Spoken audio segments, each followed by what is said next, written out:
Hello my dear students, welcome to my channel alpha knowledge box. इस video में आज हम क्लास 6 हिंदी के एक हाफ ईयरली क्वेश्चन पेपर को डिस्कस करने वाले हैं और ये क्वेश्चन पेपर केंद्रीय विद्यालय के स्टूडेंट्स के लिए है। ये क्वेश्चन पेपर करंट सेशन 2024-25 का है। अगर अभी तक आपने करंट सेशन की साइंस और मैथ्स के हाफ ईयरली क्वेश्चन पेपर को नहीं देखा है तो इन दोनों पेपर की लिंक आपको इसी वीडियो के डिस्क्रिप्शन बॉक्स में मिल जाएगी या फिर चैनल के playlist KVS half yearly question paper से आप इन वीडियोस को देख सकते हैं। प्रश्न पत्र में 2 गद्यांश और 2 पद्यांश पूछे गए हैं, जिसमें से एक गद्यांश और एक पद्यांश अपठित है और दूसरा एक गद्यांश और एक पद्यांश आपकी पाठ्य पुस्तक से लिया गया है, अर्थात पठित है। चलिए पेपर को शुरू करते हैं। खंड आ, प्रश्न नंबर 1, नीचे लिखे गद्यांश को ध्यानपूर्वक पढ़िए और पूछे गए प्रश्नों के उत्तर दीजिए। गद्यांश है, एक बहुत गरीब मछुआरा था। उन्होंने बहुत मेहनत की, लेकिन उनके पास बहुत कम पैसे थे। एक दिन वह दोपहर को समुद्र के किनारे गया। उसने अपना जाल डाला और तब तक इंतज़ार किया जब तक उसके नीचे कुछ नहीं आ गया। फिर उसने एक साथ डोरियों को इकट्ठा किया, लेकिन ज़्यादा वज़नदार पाया। उसने इसे भूमि पर खींचने की बहुत कोशिश की, लेकिन वह इसे खींच नहीं सका। फिर वह पानी में चला गया और उसे ऊपर लाया। उसने जाली खोली और उसमें तांबे का एक जार मिला, जिसका मुंह पिछले सिरे वाली टोपी से बनाया गया था। उसने इसे खोला और जार में सोने के सिक्के पाए। वह अमीर हो गया, लेकिन स्वार्थी नहीं। उसने अपने गांव में सोने के सिक्कों की मदद से एक मंदिर बनवाया। पहला प्रश्न है, मछुआरा कैसा था? गरीब, मेहनती। विकल्प ए व दोनों, इनमें से कोई नहीं। यहाँ पर देखिए, एक बहुत गरीब मछुआरा था। सही विकल्प है गरीब। दूसरा प्रश्न है, बहुत कोशिश करने पर भी मछुआरा जाल को क्यों नहीं खींच पाया? क्योंकि वह वजनदार था। सही विकल्प है ज़्यादा वजन के कारण। तीसरा है, मछुआरे को जाल में से क्या मिला? तांबे का एक जार। सही विकल्प है तांबे का जार। चौथा प्रश्न है, मछुआरे ने सोने के सिक्कों का क्या किया? एक मंदिर बनवाया। सही विकल्प है मंदिर बनवाया। पांचवा प्रश्न है, समुद्र के समान अर्थ वाला समानार्थी शब्द कौन सा है? यह है सागर। सागर को भी समुद्र बोलते हैं। प्रश्न नंबर 2 है, नीचे लिखे पद्यांश को ध्यानपूर्वक पढ़िए और पूछे गए प्रश्नों के उत्तर दीजिए। नीचे एक कविता लिखी हुई है, इसे आपको पढ़ना है और इसमें पूछे गए प्रश्नों के उत्तर देने हैं। चलिए इसे पढ़ते हैं। सुबह सुबह जब वर्षा आई, तब भीगने में मज़ा आ जाए। मैं नाचूंगी, मैं खेलूंगी, पानी में कागज़ की नाव भी चलाऊंगी। रिमझिम पानी टप टप, पानी गिरा बादल से। माँ ने पकौड़े और समोसे बनाए, खाने में कितना मज़ा आए।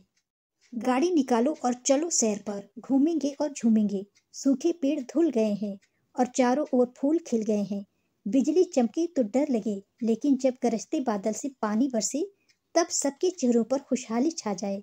लो सब झूम उठे मस्ती में, काश ये वर्षा रोज ही आए और सबको खुशियाँ दे जाए। पहला प्रश्न है, इस कविता में कवि ने किस ऋतु का वर्णन किया है? यहाँ पर पूरी कविता में वर्षा ऋतु का वर्णन किया गया है, इसलिए सही विकल्प है वर्षा ऋतु। दूसरा प्रश्न है, वर्षा होने पर वातावरण में क्या परिवर्तन आ गए? सूखे पेड़ धुल गए, चारों ओर फूल खिल गए, बिजली चमकने लगी। ये सभी विकल्प सही हैं। तीसरा प्रश्न है, सुबह सुबह वर्षा में लोग क्या करते हैं? सही विकल्प है वर्षा का आनंद लेते हैं। चौथा प्रश्न है, लोग वर्षा का आनंद किस प्रकार लेने की कामना करते हैं? पकौड़े और समोसे खाकर, चेहरों पर प्रसन्नता लाकर, नाचकर, खेलकर, नाव चलाकर, घूमकर, पकौड़े और समोसे खाकर, बिजली चमकने से ना डरकर। यहाँ पर सबसे उचित है नाचकर, खेलकर, नाव चलाकर, घूमकर, पकौड़े और समोसे खाकर। पांचवा प्रश्न है, बिजली का पर्यायवाची है कामनी, दामिनी, रोशनी, प्रकाश। यहाँ पर बिजली शब्द आकाश में चमकने वाली बिजली के लिए किया गया है, इसलिए सही विकल्प है दामिनी।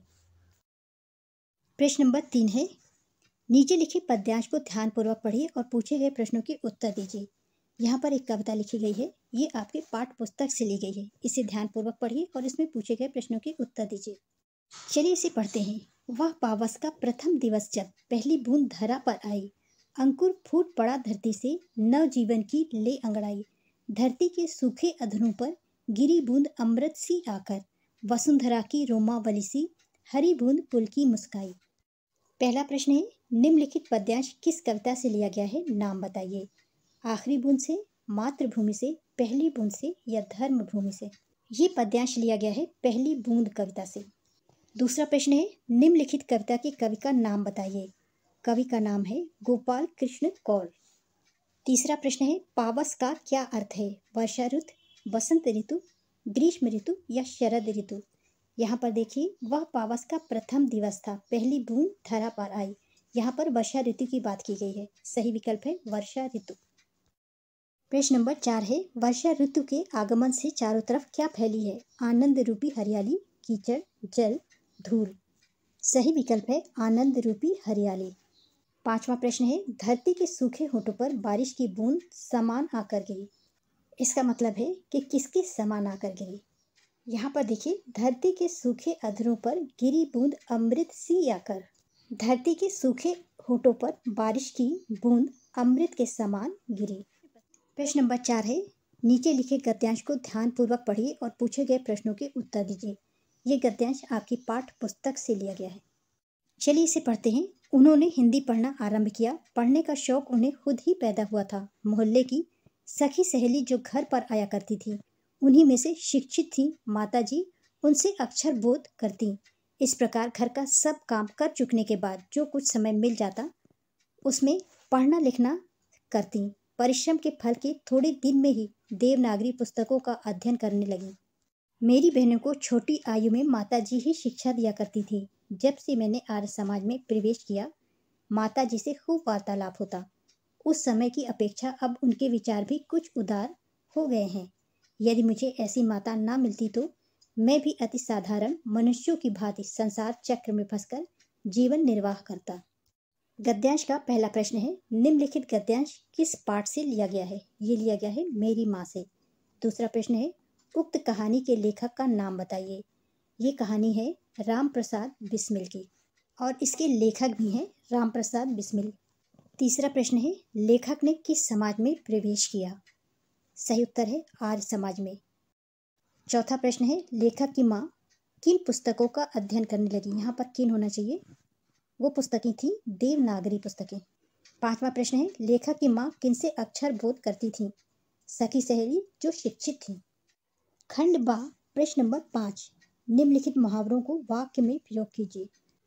पहला है लट्टू होना, दूसरा है मुंह मोड़ लेना, तीसरा है मुख खिल जाना, चौथा है फूले ना समाना और अंतिम है न्यौछावर कर देना। यहाँ पर केवल वाक्य बनाने को बोला गया है। लट्टू होने का वाक्य हो जाएगा, पहले के गानों पर आज भी लोग लट्टू हो जाते हैं। दूसरा मुहावरा है मुंह मोड़ लेना। इसके लिए वाक्य आप लिख सकते हैं, राम की गरीबी देखकर उसके मित्र ने मुंह मोड़ लिया। तीसरा मुहावरा है मुख खिल जाना। मुख खिल जाने का अर्थ है अपमानित होना। इसके लिए वाक्य हो जाएगा, पाकिस्तान को भारत के सामने मुंह की खानी पड़ी। अगला मुहावरा है फूले ना समाना। वाक्य हो जाएगा, बहुत दिनों के बाद अपने मित्र को देखते ही हरि फूला ना समाया। अंतिम मुहावरा है न्यौछावर कर देना।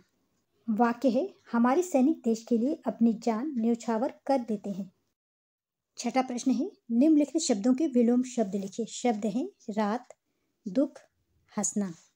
रात का विलोम शब्द है दिन, दुख का सुख और हंसना का रोना। सातवां प्रश्न है, संज्ञा की परिभाषा लिखिए।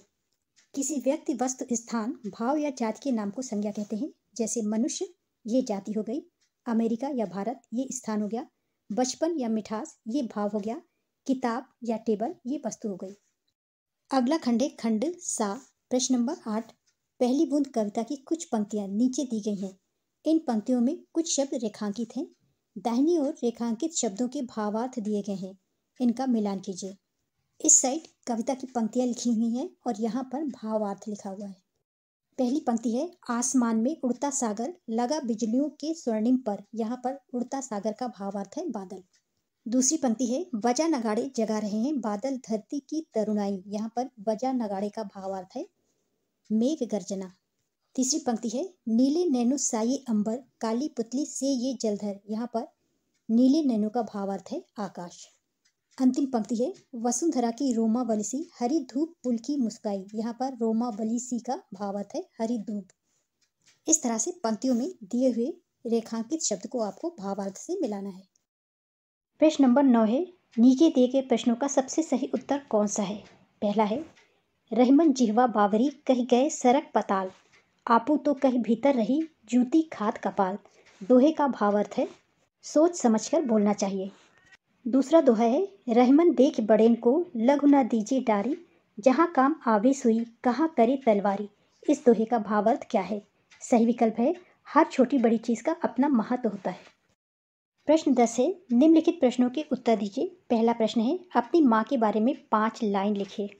आपकी माँ जैसी भी हैं या आपको उनके बारे में जो भी अच्छा लगता है उन्हें 5 वाक्यों में लिखिए, या आप यहाँ से लिख सकते हैं मेरी माँ एक दयालु और व्यवहारिक महिला है। दूसरा, वह मेरी हर सुख सुविधा का ध्यान रखती है।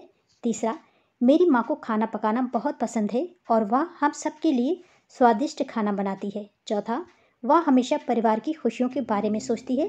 और अंतिम, वह मेरा मार्गदर्शन करती है और मेरी गलतियों तथा उन्हें सुधारने का तरीका बताती है। दूसरा प्रश्न है ध्यानचंद की सफलता का क्या रहस्य था? लिखिए। ध्यानचंद की सफलता के कई रहस्य थे या कारण थे। पहला है ध्यानचंद की गेंद नियंत्रण की क्षमता अद्वितीय थी। दूसरा, ध्यानचंद ने अपने खेल के प्रति गहरा समर्पण दिखाया। तीसरा, उन्होंने अपने जीवन और खेल में अनुशासन का पालन किया। और अंतिम, उनका मनोबल और खेल के प्रति जुनून भी उनकी सफलता का एक महत्वपूर्ण कारण था। तीसरा प्रश्न है बारिश की पहली बूंद से धरती का हर्ष कैसे प्रकट होता है? उत्तर है जब बारिश की पहली बूंद धरती पर गिरी तो बेजान और सूखी पड़ी धरती को नवीन जीवन ही मिल गया। इसी बूंद के कारण धरती में ये नया अंकुर बाहर निकल आया, सारी जगह हरियाली छा गई। इस प्रकार बारिश की पहली बूंद से धरती का हर्ष प्रकट होता है। चौथा प्रश्न है हार की जीत कहानी के आधार पर बताइए कि दोनों के आंसू में क्या अंतर था? बाबा भारती और खड़क सिंह के आंसुओं में। उत्तर इस प्रकार होगा, इस कहानी में बाबा भारती के आंसुओं और डाकू खड़क सिंह के आंसुओं में अंतर यह था कि बाबा भारती के आंसू खुशी के आंसू थे, वह हार कर भी जीत गए थे, और खड़क सिंह के आंसू दुख के आंसू थे, वह जीत कर भी हार गया था।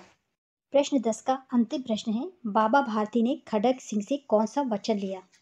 उत्तर है बाबा भारती ने डाकू खड़क सिंह से यह वचन लिया कि वह इस घटना को किसी के सामने प्रकट ना करे, अन्यथा लोगों का गरीबों पर से विश्वास उठ जाएगा। अंतिम खंड है खंड दा। यहाँ पर प्रश्न 11 है अपनी पाठ्य पुस्तक से याद की हुई कविता की कोई 5 पंक्तियाँ लिखिए जो इस प्रश्न पत्र में न आई हों।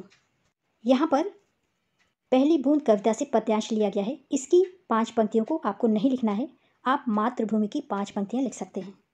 प्रश्न 12 है मेरा विद्यालय विषय पर 100 शब्दों में अनुच्छेद लिखिए।